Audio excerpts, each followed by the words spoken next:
नमस्कार, खबर दोपहर में आप सभी का स्वागत है। मैं हूं आपके साथ सृष्टि शुक्ला। बुलेटिन की शुरुआत करते हैं बड़ी खबर के साथ। चंडीगढ़ से बड़ी खबर आपको बता देते हैं, जहां पर प्री बजट को लेकर के मुख्यमंत्री मनोहर लाल बैठक कर रहे हैं। चंडीगढ़ से बड़ी खबर, प्री बजट पर सीएम मनोहर लाल की बैठक। हेल्थ विभाग के साथ बजट बनाने पर विचार विमर्श किया जा रहा है। स्वास्थ्य मंत्री अनिल विज भी इस बैठक में मौजूद हैं। डॉक्टर रणदीप गुलेरिया भी इस बैठक में मौजूद हैं। एम्स के डायरेक्टर हैं डॉक्टर रणदीप गुलेरिया। चंडीगढ़ से बड़ी खबर आपको हम बता रहे हैं, प्री बजट पर सीएम मनोहर लाल की बैठक।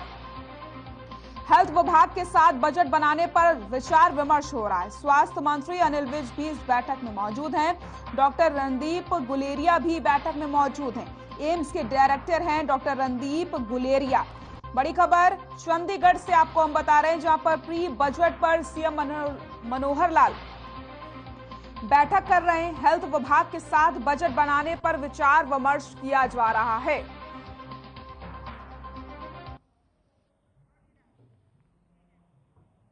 रूस और यूक्रेन में युद्ध के हालात की संभावना लगातार बनी हुई है। ऐसे में जो बच्चे यूक्रेन में फंसे हुए हैं वो लगातार परेशान हैं। इसी खास वजह से यूक्रेन में एमबीबीएस की शिक्षा ग्रहण कर रहे भारतीय छात्र छात्राएं हर खबर कि न्यूज चैनल की मुहिम रंग लाई है, जिसके चलते यूक्रेन से भारत के लिए उड़ानों की संख्या में इजाफा हुआ है। आपको बताते चलें, यूक्रेन में फंसे छात्र और उनके परिजनों ने सरकार से भारतीय छात्र छात्राओं को वतन वापस लाने की गुहार लगाई थी। साथ ही साथ उड़ानों की संख्या बढ़ाने और टिकट की कीमत सामान्य करने की मांग की गई थी। वहीं इसी क्रम में हर खबर न्यूज चैनल ने अपनों को वापस लाना है के नाम से मुहिम चलाई थी, जिसके मद्देनजर सरकार ने 25 फरवरी, 27 फरवरी और 6 मार्च को छात्रों के वापस लाने के लिए विमान भेजने का इंतजाम किया है।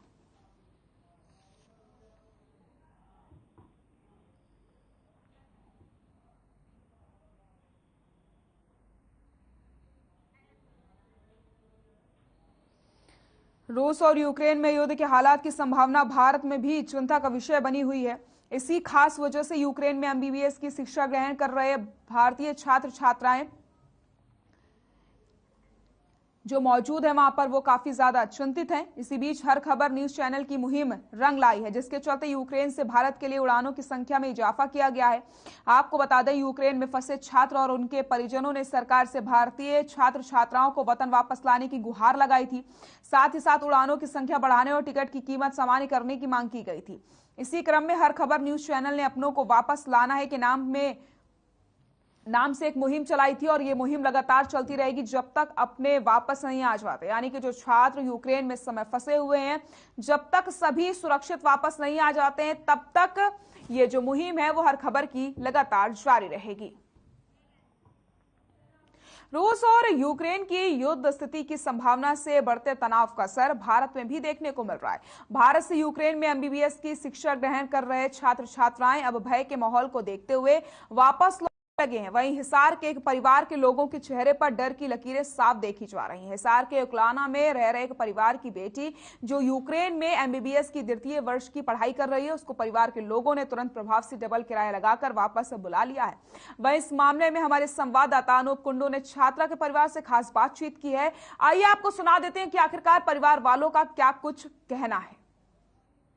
लगातार रूस के साथ जिस प्रकार से युद्ध की बातें सामने आ रही हैं, उस तनाव स्थिति को देखते हुए कहीं न कहीं इसका असर भारत पर भी देखने को मिल रहा है।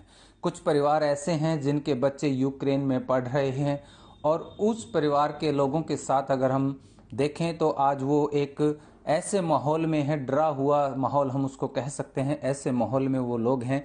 हमारे साथ एक ऐसे ही अभिभावक मौजूद हैं जिला हिसार के उकलाना में, पवन कुमार जी, जिनकी बेटी वहां पर एमबीबीएस की पढ़ाई कर रही है।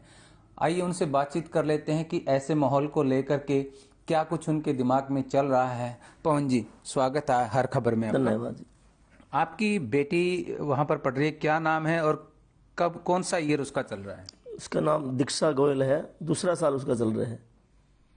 तो अब वो वहीं पर है या आने वाले हैं यहाँ पर? अभी तो वहीं पर है। 23 तारीख को उसकी फ्लाइट है। 23 तारीख को यहाँ पर आ रही हैं? 24 को 23 की फ्लाइट है, 24 को यहाँ आ जाएगी। तो आप बीच में बुलाने का रीजन क्या है? रीजन जो माहौल यूक्रेन में खराब है, माहौल की वजह से तनावपूर्ण माहौल बना हुआ है, उस वजह से हम अपनी गुड़िया को बुला रहे हैं। तो आपको लगता है अभी वहाँ पर सामान्य स्थिति नहीं है? अभी सामान्य स्थिति नहीं है। न्यूज़ में डेली उधर की खबर आ रही है, माहौल बिगड़ रहा है ज़्यादा। तो उनकी आने की व्यवस्था अब कैसी हुई है? फ्लैट बाई फ्लैट से। तो फ्लैट से जो अभी आपने क्या सोचा, उसमें क्या क्या आपके मन में आया? और ये बताइए कि पहले जो आपके जो पैसे लगते थे वहाँ टिकट का रेट था, अब क्या डिफरेंस? काफ़ी डिफरेंस है अनूप जी। पहले वहाँ लगभग 28 से 30 हज़ार में टिकट हो जाती थी, अब वहाँ 53,100 रुपये में टिकट हुई है। अब डबल के करीब पैसे? हाँ, डबल के करीब है। तो जो फ्लाइट के अभी आपको पता चला था एयरलाइंस इंडिया का, उसके बाद आपको ये टिकट बुक करवाई आपने? हाँ, उसके बाद पहले तो हमने ये सोचा सरकार डिस्काउंट रेट में फ्लाइट करेगी, तो जो एयर इंडिया ने फ्लाइट भेजी है उसका किराया तो लगभग 60,000 रुपये है। हमने दूसरी ऑनलाइन ट्राई की तो वहाँ 53,000 समथिंग कुछ में टिकट बुक करवाई है। तो एयरलाइंस इंडिया का और भी महंगा किराया? हाँ, और भी महंगा सर जी। तो सरकार से क्या गुहार है? सरकार से यही गुहार है हमारी भी, बच्चों को कंट्रोल रेट में, जो सामान्य रेट है उस रेट में बच्चों टिकट हम करवाएं। तो अब महंगा चल रहा है? बिल्कुल महंगा चल रहा है, ब्लैक चल रही है, लाख लाख रुपए तक भी किराया हो लिया। तो अब कब तक आपकी बिटिया यहाँ पर पहुँची? बिटिया 24 तारीख को यहाँ पहुँच जाएगी। 23 की उसकी फ्लाइट है, दोपहर बाद 24 सुबह को दिल्ली पहुँच जाएगी, दिल्ली से यहाँ पहुँच जाएगी। तो हमारे साथ एक अभिभावक जुड़े और इन्होंने बताया कि किस प्रकार से यूक्रेन में एक माहौल क्रिएट हो चुका है, युद्ध जैसी स्थिति वहां पर बन चुकी है। तो उसको देखते हुए अभिभावक कहीं न कहीं चिंता में है और उसी की चिंता के चलते उन्होंने अपने बच्चों को वापस स्वदेश बुलाना शुरू कर दिया है। हालांकि इसमें उनकी पढ़ाई तो बाधित होगी ही, लेकिन बच्चे सुरक्षित घर पहुंच जाए, यह भी परिवार के लोगों के लिए एक बड़ी बात है। सबसे बड़ी बात यह भी है कि जो किराया पहले वहां पर 25 से 28 हजार रुपए के करीब लगता था, आज वो किराया डबल हो चुका है। 60,000 रुपए के आसपास अब किराया लगता है। और अभिभावकों का यही सरकार से भी गुजारिश है कि इसमें वो हस्तक्षेप करे और इस किराए को एक वाजिब रेट पर उन बच्चों को सुरक्षित यहां तक पहुंचाएं। अपने सहयोगी के साथ अनूप कुंडू, हर खबर हरियाणा, हिसार।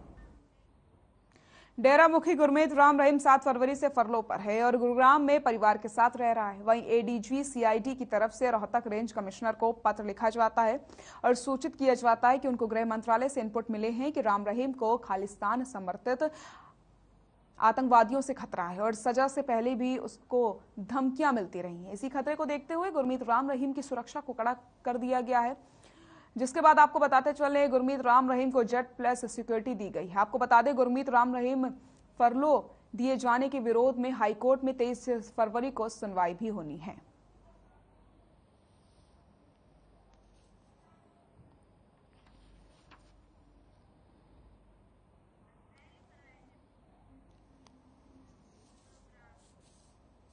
राम रहीम को जेड प्लस सिक्योरिटी दी गई है। रोहतक रेंज कमिश्नर को पत्र लिखा गया। एडीजी सीआईडी ने यह पत्र लिखा था। राम रहीम को खालिस्तानी आतंकियों से खतरा बताया जा रहा था, जिसके बाद गुरमीत राम रहीम को जेड प्लस सिक्योरिटी दी गई है।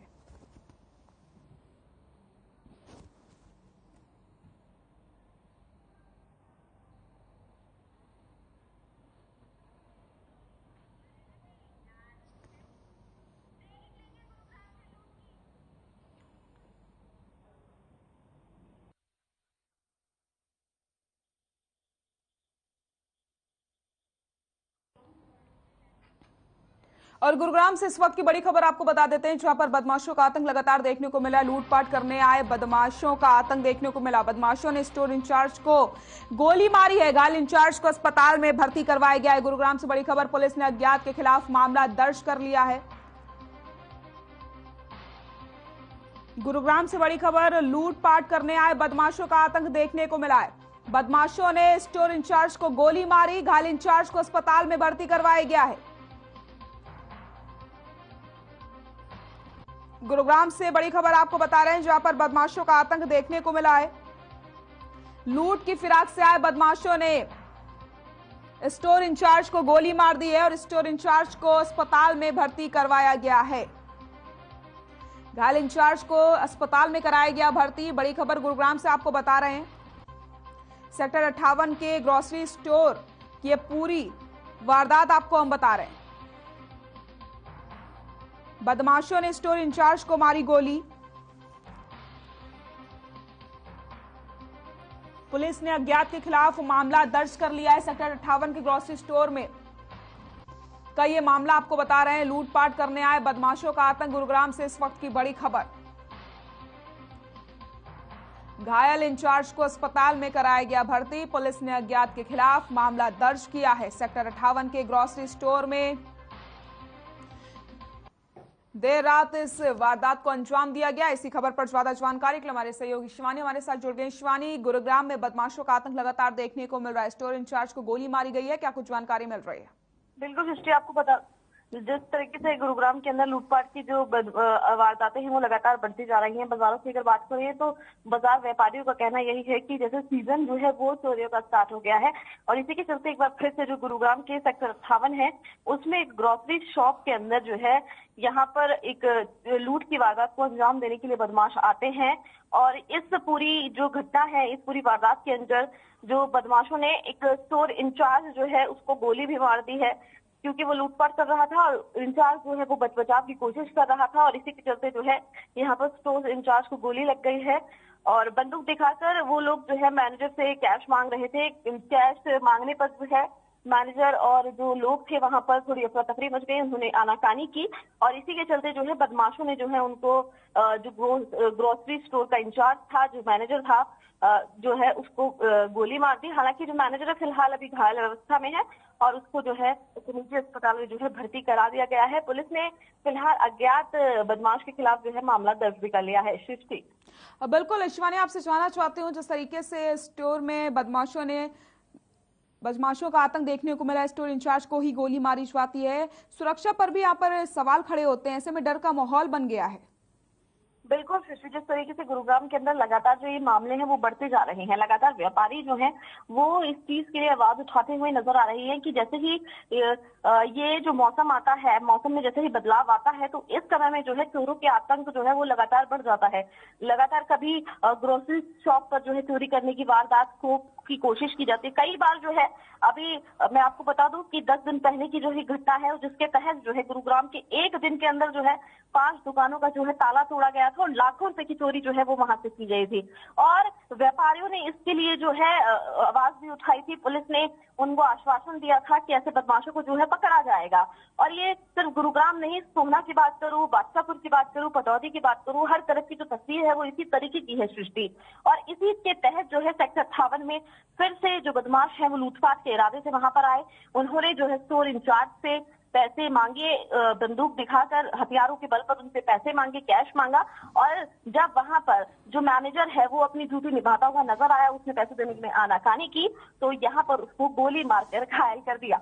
बिल्कुल शिवानी, प्रशासन से आपकी बात हो पाई है क्योंकि जिस तरीके से आप देखिए लगातार मामले आपराधिक जो हैं वो बढ़ते चले जा रहे हैं। गुरुग्राम में लोग परेशान हैं, व्यापारी परेशान हो चुके हैं, तो ऐसे में आपको नहीं लगता कि प्रशासन की तरफ से सुरक्षा को बढ़ा देना चाहिए ताकि और इस तरीके के मामले सामने ना आ पाए? बिल्कुल, जिससे लगातार प्रशासन के ऊपर भी जो है सवाल उठते हुए नजर आ रहे हैं। लगातार पुलिस को इस चीज की जो है सूचना सृष्टि दी जाती है कि चोरियां बढ़ रही है, पुलिस को ऐसे बंदोबस्त करने चाहिए, पुलिस को गश्त जो है वो और भी ज्यादा करनी चाहिए। लेकिन जब ऐसी घटनाएं बार बार सामने आती हैं और आए दिन लूटपाट की और चोरी की घटनाएं सामने आती है, इससे साफ पता चलता है कि जो गुरुग्राम का प्रशासन है, जो पुलिस टीम है, वो किस तरीके से काम कर रही है और यहाँ पर किस तरीके से वो सभी दावों को पलीता लगाती हुई नजर आ रही है। सृष्टि, बिल्कुल शिवानी, बहुत बहुत शुक्रिया आपका तमाम जानकारी के लिए। तो घायल इंचार्ज को अस्पताल में भर्ती करवाया गया है और गुरुग्राम में जो आपराधिक मामले हैं वो लगातार बढ़ते चले जा रहे हैं। ऐसे में प्रशासन पर सवाल खड़े होते हैं और सुरक्षा व्यवस्था पर भी सवाल खड़े होते हैं कि आखिरकार पुलिस प्रशासन क्या कुछ कर रहा है।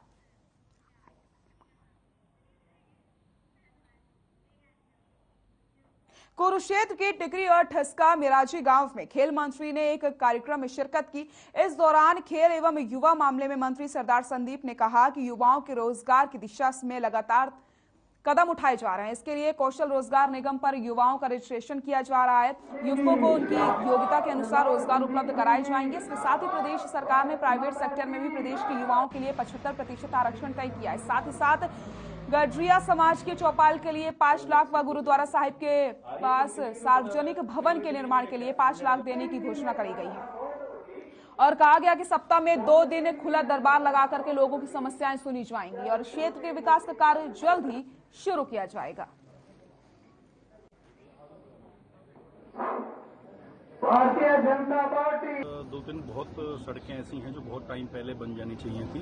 स्पेशली जलबेड़ा से अगर हम टस्का मीरा जी की बात करें, वो एरिया ऐसा है वहाँ के जितने छोटे बच्चे स्कूल जाते हैं तो सड़क ऐसी है वहाँ मतलब जो उनकी गाड़ी पिकअप करने आती है स्कूल की वो भी वहाँ नहीं आती, तो बच्चों को बहुत तंगी हो रही है। और फाइल काफ़ी ऊपर ACS तक मैंने पिछले कुछ दिनों में पहुंचाई है। मैं जिसका खुद दौरा करने भी आया था। यहाँ की एक फिरनी है, जो फिरनी की दिक्कत है, फिरनी में काफ़ी जो सड़क है पुरानी वो बननी चाहिए थी, अभी तक नहीं बनी। चंडीगढ़ से इस वक्त की बड़ी खबर आपको बता देते हैं, जहां पर कांग्रेस विधायक दल की बैठक लगातार जारी है। कांग्रेस विधायक दल की बैठक जारी, चंडीगढ़ से बड़ी खबर।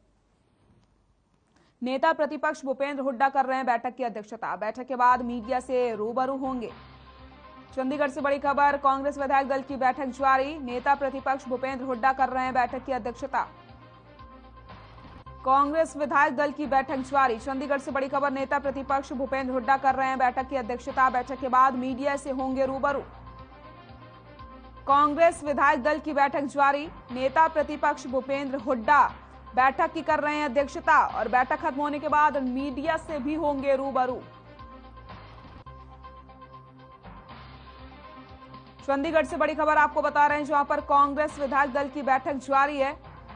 नेता प्रतिपक्ष भूपेंद्र हुड्डा बैठक की अध्यक्षता कर रहे हैं। इस बैठक में रणनीति तय की जाएगी कि आने वाले बजट सत्र में किस तरीके से सरकार को घेरा जाए, किन किन अहम मुद्दों को बजट सत्र में उठाया जाए। तो कांग्रेस विधायक दल की बैठक लगातार जारी है। नेता प्रतिपक्ष भूपेंद्र हुड्डा बैठक की अध्यक्षता कर रहे हैं। तस्वीरें आपको हम दिखा रहे हैं, आप देख सकते हैं। कांग्रेस विधायक दल की बैठक जारी है और जैसे ही बैठक खत्म होती है मीडिया से भी रूबरू होंगे भूपेंद्र हुड्डा। कांग्रेस विधायक दल की बैठक जारी, चंडीगढ़ से बड़ी खबर आपको बता रहे हैं और तस्वीरें भी आप देख सकते हैं। तस्वीरें आपको हम दिखा रहे हैं, कांग्रेस विधायक दल की बैठक जारी।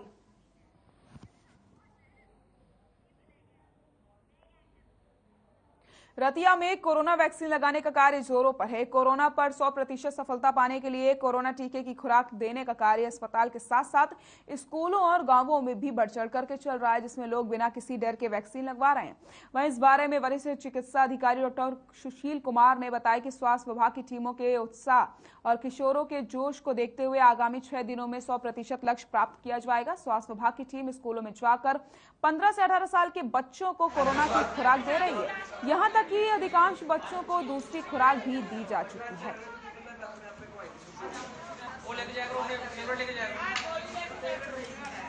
डॉक्टरों की टीम आई हुई है और सभी को टीके लग रहे हैं और इसमें कोई डरने वाली की बात नहीं है। मैंने भी सेकंड डोज लगवा लिया है और मैं सभी से ये रिक्वेस्ट करना चाहूँगा कि सभी ये टीके लगवाएं। इसमें कोई डरने वाली बात नहीं है, ये सरकार सबके फायदे के लिए है।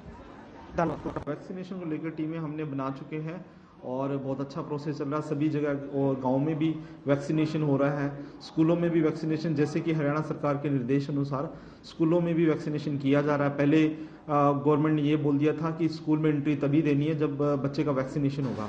इसके तहत हम जो जितने भी स्कूल हैं सब में वैक्सीनेशन करवा रहे हैं और काफ़ी हद तक बढ़िया चल रहा है। ਸਾਡੇ ਸਕੂਲ 'ਚ ਜੀ ਸਰਕਾਰੀ ਡਾਕਟਰਾਂ ਦੀ ਟੀਮ ਆ ਰਹੀ ਹੈ ਤੇ ਅਸੀਂ ਸਾਡੇ ਸਕੂਲ 'ਚ ਟੀਕੇ ਲੱਗਣ ਲੱਗ ਰਹੇ ਨੇ ਤੇ ਪਹਿਲੇ ਮੈਂ ਅੱਜ ਫਸਟ ਡੋਜ਼ ਲਵਾਈ ਆ ਤੇ ਪਹਿਲੇ ਜਦੋਂ ਅਸੀਂ ਡੋਜ਼ ਨਹੀਂ ਲਵਾਈ ਸੀ ਸਾਨੂੰ ਸਕੂਲ 'ਚ ਆਉਣ ਨਹੀਂ ਦੇਣ ਲੱਗ ਰਹੇ ਸੀ, ਇਸ ਕਰਕੇ ਅਸੀਂ ਇਹ ਡੋਜ਼ ਲਵਾਈ ਆ ਤੇ ਸਾਨੂੰ ਕੋਈ ਵੀ ਰੁਕਾਵਟ ਨਹੀਂ ਆ ਰਹੀ ਪੜ੍ਹਨ ਵਾਸਤੇ ਤੇ ਹੋਰ ਵੀ ਕੰਮਕਾਰ ਚੱਲ ਰਹੇ ਨੇ। ਇਹ ਬਹੁਤ ਵਧੀਆ ਫੈਸਲਾ ਸਰਕਾਰ ਦਾ ਕਿ ਇਸ ਨਾਲ ਆਪਾਂ ਨੂੰ ਕੋਈ ਵੀ ਸਾਈਡ ਇਫੈਕਟ ਨਹੀਂ ਆ, ਮਤਲਬ ਆਪਾਂ ਸਾਰੇ ਹੀ सही वास्ते लवान लग रहे हैं जी। इस कारण तुसी भी लवाओ, बहुत बढ़िया गल है। वैक्सीनेशन करवाई सेकंड डोज की और यहाँ पे सब डॉक्टरों की सरकारी टीम आई हुई है जो भी बहुत ही अच्छा सभी प्रिकॉशन लेकर हमारे वैक्सीन कर रहे हैं। जो पहले हमें नहीं आने देते थे क्योंकि वैक्सीनेशन नहीं करवाई थी, अब सेकंड डोज की वैक्सीनेशन करवाई है तो बहुत ही अच्छी हमें लगा और हमारी निरंतर पढ़ाई जारी है।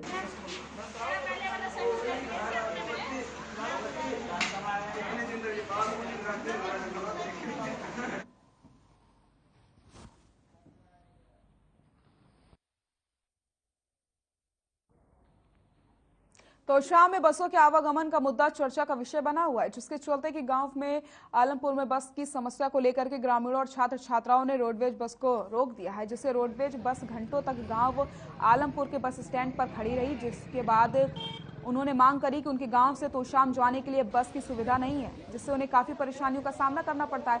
इस वजह से स्कूल या कॉलेज में भी पढ़ने वाले विद्यार्थी समय पर नहीं पहुंच पाते और यहां तक कि ग्रामीणों के कई बार मांग उठाने के बावजूद भी संबंधित अधिकारी उनकी समस्याओं का समाधान नहीं कर रहे हैं। वहीं इस मामले में रोडवेज विभाग के अधिकारी ने कहा कि बसों की कमी है, हमारे पास पहले से ही बस नहीं है, बस होती है तो हम अवश्य भेजते। बसों के अभाव में हम कैसे अतिरिक्त बस की सुविधा दे सकते हैं।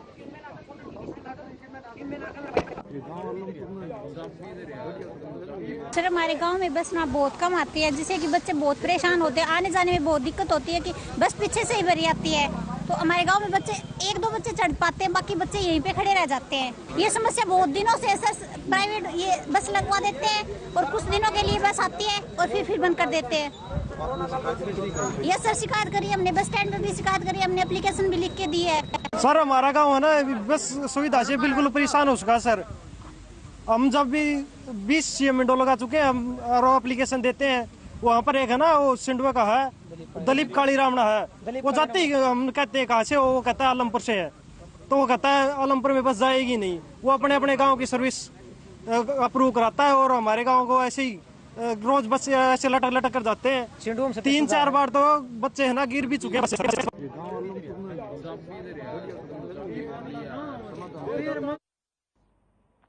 अंबाला में नशा तस्करों के खिलाफ पुलिस प्रशासन की ओर से अभियान चलाया जा रहा है। इस पूरे अभियान में एसपी जशनदीप सिंह रंधावा ने बताया कि नशा तस्करी के खिलाफ अभियान चलाया जा रहा है, जिसके अंतर्गत उन्हें काफी अच्छी सफलता हासिल हुई है और पिछले 1.5 महीने में लगभग उन्होंने 20 मुकदमे दर्ज किए हैं।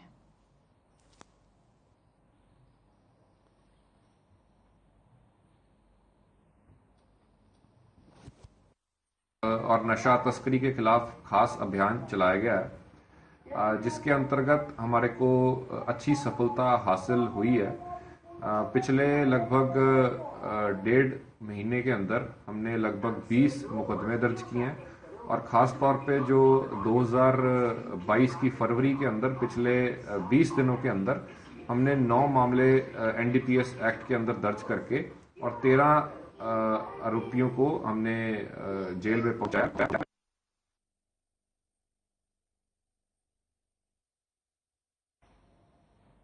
खबर दोपहर में फिलहाल के लिए इतना ही। नमस्कार।